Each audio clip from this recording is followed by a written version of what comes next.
Hey, welcome back. Good Thursday, everybody. Great to see you. And boy, oh boy, do we have a lot to discuss in today's video, from the tropics really beginning to heat up, including what could potentially be the storm of the year in the Gulf of Mexico here within the next 10 days, to other areas behind it in the Atlantic heating up, as well as multiple storm systems crossing the United States, bringing severe weather and big-time mountain snow. I'm going to break it all down for you in today's video. Now, if you haven't already subscribed, please do so. Again, hit that big subscribe button. Also, hit the little bell next to it to get the latest updates whenever new models come out and my breakdown of those models. And then also like the video, share it with somebody that you think might find it interesting, and comment, let me know where you're watching from. And if you have any questions, feel free to ask them, and I'll try my best to get around to answering all of those today as the day goes on and as we get more model guidance. So again, we're going to discuss a lot today. This one's going to be probably a bit of a roller coaster. Timestamps will be below, so if you feel the need to skip ahead at any point, absolutely do so,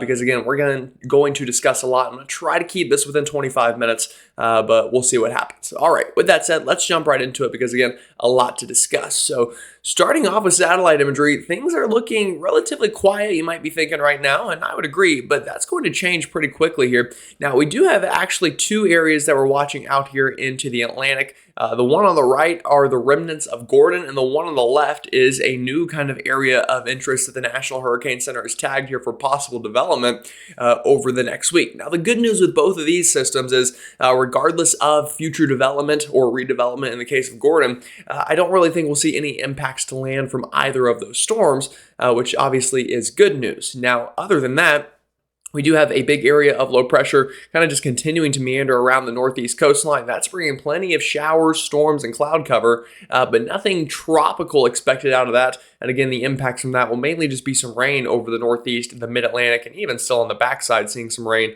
through the southeast as well over the next couple of days. Now, the bigger story and kind of the elephant in the room is what's going to happen down here towards the Yucatan Peninsula and the Bay of Campeche. Could definitely see. Also, by the way, I had a comment yesterday saying it's the Bay of Campeche. I've been saying Bay of Campeche. I've heard both. So, if I use both today, I don't really, I guess, know what the exact pronunciation is, because I've heard both from different people. But either way, in that region, we are expecting tropical development within the next 7 to 10 days. And this could be big. This could really be quite the storm. And we've seen it time and time again. This kind of Central American gyre gets its act together, pulls northward, and we get a major hurricane out of it. I think this definitely has legs and has the potential to kind of repeat that process that we've seen over the past couple of years. Now, obviously, right now on satellite, nothing jumping out at you and saying, well, I'm ready to form. But again, I think that'll change throughout the next week as we continue on. All right, latest map from the National Hurricane Center. This should have just updated, so let me go ahead and hit the refresh button just to kind of get the latest information here. So two areas out into the Atlantic. Again, both of these at a low percent chance, about a 30% chance on the one on the right here, and a 20% chance on the one on the left for development over the next 7 days. Again, I'm not expecting any major impacts out of either of those, or really probably any impacts at all to anybody watching this. So we're going to kind of gloss over those. Now, the bigger deal is this area right here into the Western Caribbean and a South Central Gulf of Mexico. Again, this kind of Central American gyre expected to get over water, and we're up to a 40% chance of tropical development because of that within the next 7 days. And I imagine this number will only go up as we go into the future. So that's the latest from the National Hurricane Center and their general overlook on the map. Let's go ahead and dive into some model guidance here and take a look at what this could look like over the next little bit. So I always try to preface this at the beginning, so I'm going to here as well. These are just models. These are not my forecasts. These are not the National Hurricane Center's forecasts. These are probably not even your local meteorologist's forecasts.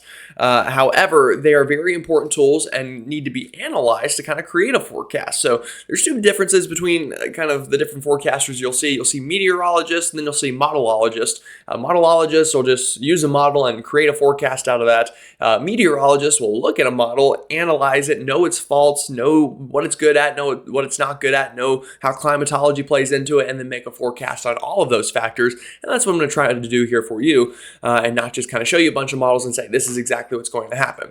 With that said, let's dive into it, and we'll start with the GFS. And I'll go ahead and just tell you now, the GFS is probably the craziest solution of all of them, but I think it's a solution that we need to pay attention to. Now, what I'm about to show you, again, is not my forecast, but I think the GFS is onto something with general track and intensity.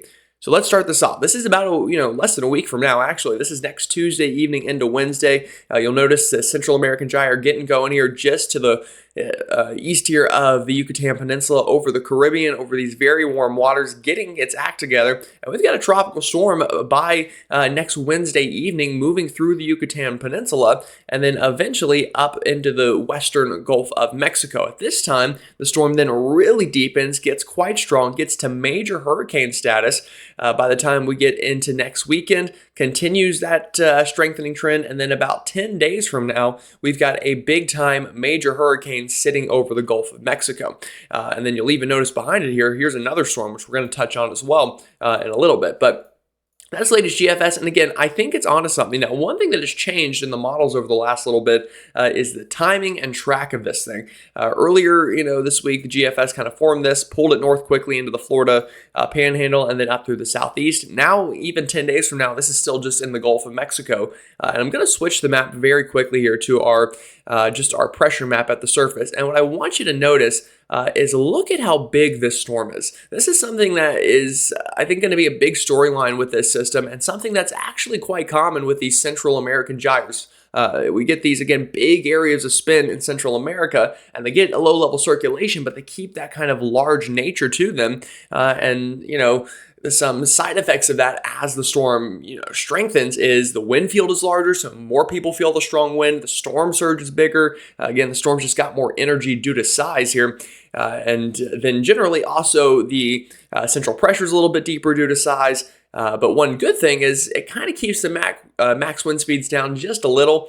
So that would be one good thing. But overall speaking, a large storm is going to be a bigger deal for more people. So that's something we need to watch here. Again, 10 days from now, GFS shows a major hurricane in intensity and really size as well here, parked right over the Gulf of Mexico and continuing to strengthen.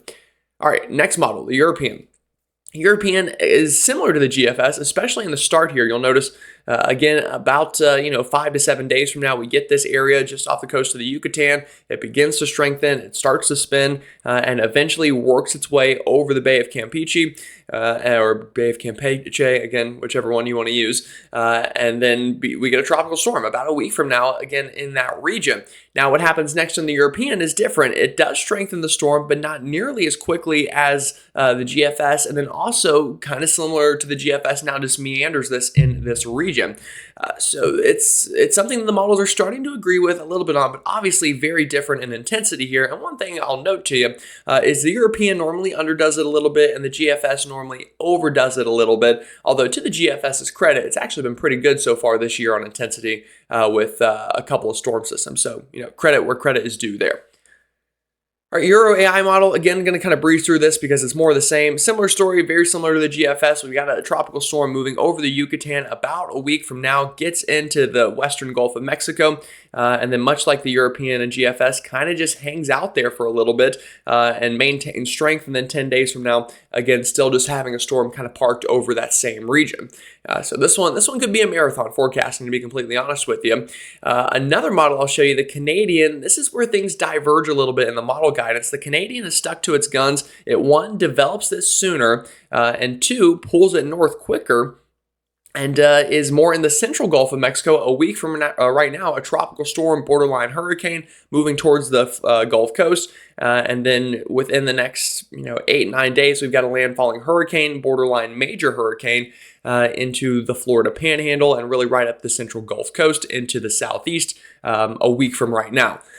So, different solutions between the models here. Obviously, the Canadian has having different steering currents, but again, all of the models I've showed you develop the storm, and I'll show you one more, the Icon model. Same story, develops a tropical storm, middle of next week, gets it into the Gulf like all the other models except for the Canadian, again, more towards the western Gulf, and then strengthens this, and then a little more than a week from now tries to pull this north towards Texas. So again, all the models here kind of hinting at the exact same thing, showing us a very similar kind of track and intensity here. Now, let's look at ingredients for the storm. What are the odds that this strengthens? What are the odds it doesn't really get very strong? That's obviously a very important question. Well, there's three big ingredients for tropical storm forecasting, or just tropical cyclone in general, whether that's a hurricane, a typhoon, or a tropical storm, or a depression, whatever you're looking at. One, you need warm ocean temperatures and ocean content, meaning that temperature goes deep enough into the ocean that the storm could feed off of it. That's one thing. Two, you need light wind shear. Hurricanes, it's kind of ironic. They're these big, massive beasts, but yet they're very fragile as well. So if you get too much wind shear, that'll really knock them apart. And then dry air versus moist air. You want moist air for a hurricane. Anyone who's been in a hurricane knows what I mean. It moves through. The dew point is crazy. It's really muggy. It's really moist. Obviously, it's raining a lot. So moisture is an important component as well. So let's go through those three ingredients and take a look at what we have and what we don't have. All right, starting with sea surface temperatures, I mean, these are very warm. Anytime you pass 6 degrees Celsius, you're in an area that is high enough for tropical development. These are areas of 30, 31, borderline 32 degrees Celsius. I mean, where this thing is going to form is basically the warmest part of the Atlantic Ocean currently. So couldn't really ask for warmer water. And unfortunately, that's enough to promote explosive development, not just maintain development, but really jumpstart development. All right, next thing, moisture. Well, green on this map is favorable areas or, high moisture content. The more beigeish, brownish colors are drier air and less favorable for development. So, we got a lot of green on this map. And as we move this ahead into time, the Gulf of Mexico looks more than ready here for, enough moisture in the atmosphere, at least on the GFS model. But again, even if we look at the European, which we can do, and I'll be honest with you, I have not looked at on my own, but we'll take a look at even this. Again, you'll notice a little bit more dry air in the picture, but at the start of the storm's life, still plenty of moisture to work with and more than conducive enough for tropical development. All right, one more thing I will show you here is wind shear. Again, like I mentioned, this is important. And by the time this thing's trying to get going early next week, again, it really couldn't ask for a better environment. You have one, light wind shear over the center. Two, the winds are fanning out from the center of circulation, which helps to create divergence aloft, which creates convergence at the surface, which helps to really deepen that low pressure. So kind of a positive feedback mechanism here, seeing that divergence aloft, really helping to intensify the storm here and lower that pressure value as well. And even if we move this ahead into time, which I will do for you here, this moves and continues to get into an area of the Gulf that is still very favorable for tropical development in the wind shear category. So unfortunately, we're kind of dealing with, really favorable ingredients across the board here for this system. Now, one thing that is a little more unfavorable, and I talked about this earlier with a large storm, generally it takes more time to get that center of circulation to be well-defined and ready for a rapid intensification.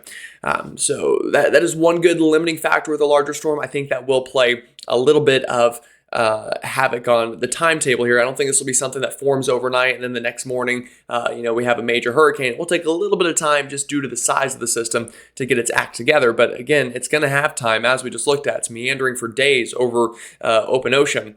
So that will give it more than enough time.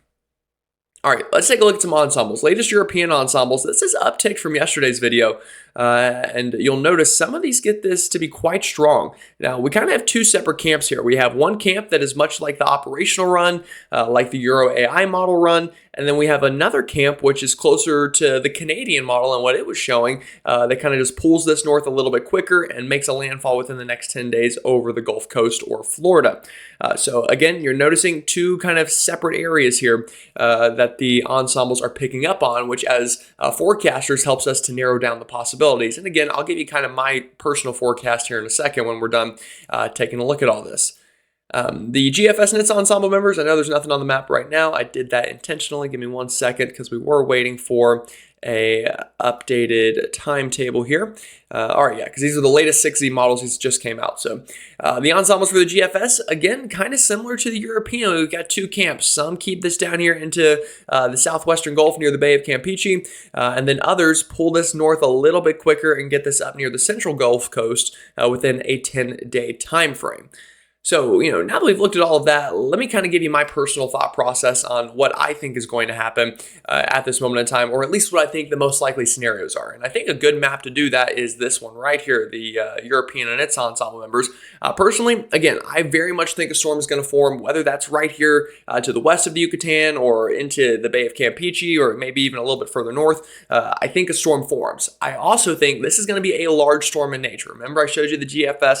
I think this is going to be a storm that's going to be much larger than your average hurricane probably is. Also, I think that this will become a hurricane. I think this is going to strengthen past tropical storm strength at some point. I think it'll become a hurricane at some point within the next 10 days.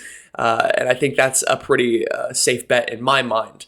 Now, where does the forecast get tougher for me? Well, landfall. Now, again, I do think this is going to get into the Gulf of Mexico, and I think we're going to get a landfall in the Gulf of Mexico. Now, that could be Mexico, that could be the United States. If I had to pick a couple places that are the most likely right now, again, I would be watching, especially here from Louisiana to Florida, as we have some ensembles hinting that direction. But again, if you're in Texas, the icon brought it to you. We got a lot of ensembles here that kind of stall this out down here towards the Bay of Campeche. Again, that could be a problem. So again, I think the toughest forecast right now would be track. Intensity will be tough as well, but personally, I just really think that this has the legs to get to a hurricane, potentially even a major hurricane due to all of those ingredients that we looked at. And it's just, I don't know, it's one of those storms that just with the name and it's that time of the year, you kind of have to use a little bit of intuition as well when forecasting these things.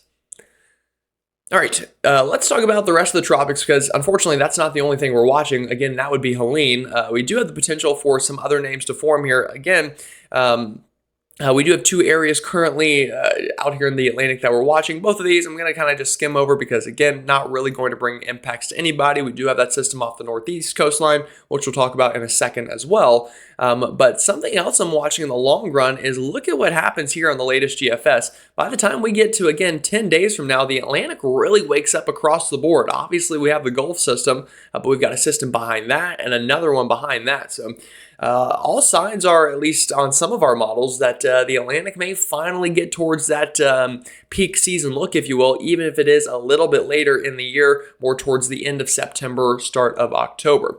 So again, just something that I want to note here. A lot of the models picking up on that, and even the European, our other main model, shows a similar story here. We'll move this out. I know this is going quick, but we bring this 10 days from now. Again, we have Helene in the Gulf, and then we have another storm system getting going out into the Atlantic. So something to watch, hurricane season picking up. And if we take a look at some ensembles here, you'll notice that as well. Again, this is the European for the next 10 days. Obviously, that big signal in the Gulf that we looked at, also a signal showing up here out into the Atlantic for potential development in that 10-day time frame. So again, things really picking up there, and we'll absolutely keep you up to date. GFS and its ensembles. Again, I will mention this is the 0Z, so you'll notice a much bigger signal on Florida compared to the 6Z run that I showed you just a moment ago. So seeing some shifts in the ensembles, but either way, shifts that way. You know what? Actually, we'll just go ahead and make it easy and simple and just switch this to the 6Z so we're all on the same page. Beautiful. So again, big signal in the Gulf, obviously, and then another big signal for tropical development out towards the main development region, which some of those ensembles get that quite strong as well. All right, that's the tropics. That took us only about 18 minutes or so not too bad. Let's go ahead and try to break down what's happening back home over the United States within the next 10 minutes or so, just so this video isn't too long. So here we go. Current satellite imagery. Well, we've got one big storm system up near North Dakota. This is going to bring some severe weather today, and you're already kind of seeing the beginning of that here through portions of the Midwest, down through the Great Plains. We've got a big storm system over the east. This is bringing a big area of shower activity and cloud cover up into the northeast, also bringing some showers and some cloud cover back down towards the mid-Atlantic and coastal southeast. Third storm over California. This one is going to be one that is kind of our next big story maker as this crosses the Rockies and eventually gets towards Colorado within the next couple of days. And that's going to bring some big time mountain snow and some rainfall for some folks here throughout the next week. So that's what we're seeing on satellite. Those are the big three areas to look at. How does that look on radar currently? Well, again, those three areas I showed you are kind of showing up on radar as you would expect. Some big time rain falling just offshore of Massachusetts currently, out towards Cape Cod, seeing some rain back towards the Raleigh-Durham area, even up into central Virginia, and then seeing some scattered showers here through the Florida Peninsula, all due to that area of low pressure along the East Coast. Now back out into the plains. Again, I talked about severe weather this afternoon, already seeing some storms popping up here, but I think this afternoon we'll see a second round of storms pop up, which will likely lead to a higher in severe weather risk. Behind that, back towards California, again, some showers getting going due to that low pressure system. But again, that low won't really get going until the next couple of days is when that will really start to impact our weather. So again, things filling in on radar, looking more active, definitely.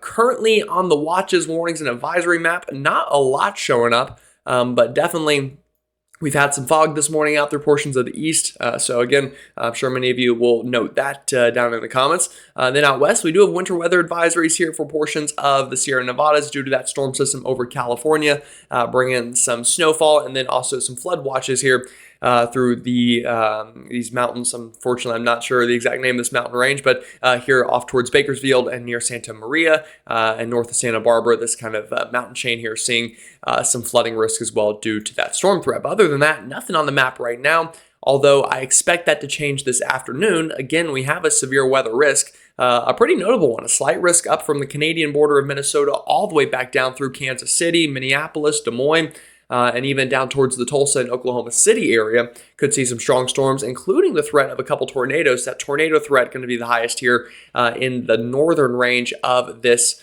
outlook area. So again, going to want to watch for that. Could definitely see plenty of strong storms this afternoon for sure.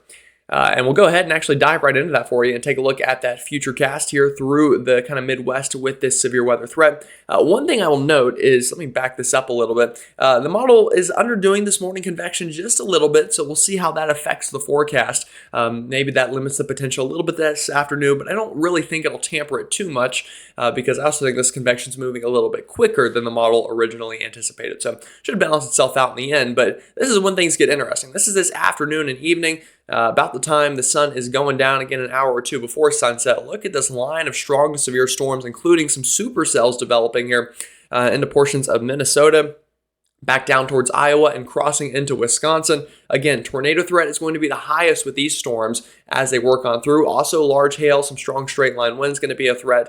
And then that kind of expands southward into Iowa and back down towards the Kansas City area through the evening. And then by the time we get towards midnight, this turns into more of just a cluster of some showers and storms that try to work on through portions of the Midwest during the overnight hours, and then kind of fizzles out a little bit before Friday afternoon. We get another round of some storms that once again could try to become severe here through northern Indiana, northwestern Ohio, and southern Michigan. There could see a couple strong storms for our Friday afternoon, and then those kind of eke on out of here as well. So that's the latest severe weather forecast. Let's zoom this out for the east as a whole. Again, the big story is going to be this rain, I think, into the northeast. And luckily, most of it's just offshore. But if you live in the immediate coastline of Massachusetts, specifically down near Cape Cod, Nantucket, and Plymouth, definitely going to have a higher chance of some rain here as this storm is swirling just offshore there. But cloud cover for most of us in the northeast. Also, watch for a couple storms this afternoon and evening to try to roll off the mountains here of Virginia and North Carolina.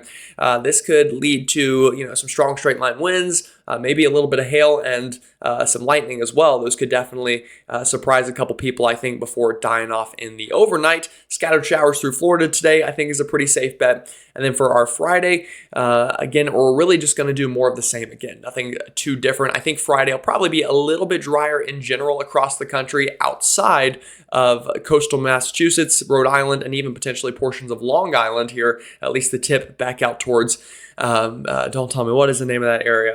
That has a name. I know it. I just not coming to my head. But again, a touristy area on that side of Long Island. I'm sure all of you folks from New York will let me know what that side of Long Island is called. But either way, again, some rain into that region for sure for our Friday. So again, could damp or bring some, mess up your plans, I guess, for your Friday evening is what I'm trying to say. So that's kind of the big story for the east. Out west, again, things pretty quiet today. I'll loop this really quickly through today, Thursday. Things, again, stay pretty quiet outside of some mountain snow and a little bit of rain out towards California. But our storm system really gets its act together and starts going a little bit or becomes a bigger deal by Friday afternoon and evening. Here we go. By this point, it's leaving Colorado. And with that, we're seeing kind of this low-level jet pick up a little bit. And we're going to see some rain form, I think, through New Mexico, the panhandle of Texas, Oklahoma. Right now, severe weather threat looks relatively low with this, which is some good news. On the backside, though, well, we'll have to, I guess it doesn't go quite that far, but on the backside, we'll see some rain through the Four Corners, I think, back towards Las Vegas could see some rainfall. Portions of Utah, Arizona could see some rain out of the storm system. So definitely one that is going to bring some impacts. And by the time we get to Saturday afternoon and evening, I think this storm is going to kind of kick into another gear here. And you'll notice, again, widespread rain through the southern half of the storm, but also, it's hard to see, but some really bright colors showing up here in the high elevations of Colorado. That's heavy mountain snow falling there. Really going to kickstart ski season that way. And then the storm kind of moves up through the plains by this weekend and into early next week, bringing some rainfall. Working through the east could bring some rainfall as well. And then after that, it just kind of continues. It's March east, and we could see some more active weather because of that. But then obviously you see to the south, there looms our tropical system Helene, which will be probably an even bigger storyline than what I'm showing you right now. All right, taking a look at the snowfall total potential here, we could definitely, again, see some bigger totals. We take a look out here into Colorado. Again, the high elevations here, this could be their first big-time winter storm of the year. Could pick up half a foot to a foot of snow, I think, is not out of the question on those higher peaks. So again, starting that transition from fall kind of towards more winter-like weather as we get towards October here, and we really start to get a little bit closer to ski season. All right, rainfall totals here. Again, going to also be a storyline that we need to mention here. So I do think this is through the next week I'll mention. Obviously, coastal Massachusetts is a hot spot due to that current storm system. But notice our next storm system, as it moves through a pretty big swath of some rainfall totals here through the middle of the country. Again, the storm, I think, is not going to be very strong once it crosses the Rockies. I think that'll kind of be the peak of it before it occludes and dies out a little bit. But we'll still bring rainfall through kind of portions of the Midwest and the Ohio River Valley. And then, we'll see what happens after that. The models disagree a little bit. But one thing that we are pretty confident in, above average temperatures over the next 6 to 10 days through really much of the country, probably a little bit closer to average through the southeast and east, just due to some cloud cover. And you can see that on our rainfall map as well. Again, well above average likelihood of above average precipitation through the southeast and really the east as a whole, as again, some tropical trouble and that current low pressure could kind of wreak havoc on that forecast. And then a little bit drier out west once we get 6 to 10 days out from now. All right, talked about a lot today. Again, I do apologize. I know I kind of sped run the end of that, but I don't want the videos to be any longer than they have to be. So with that said, again, I appreciate it. Y'all have a wonderful rest of your Thursday. Enjoy it out there, and I'll see you all tomorrow.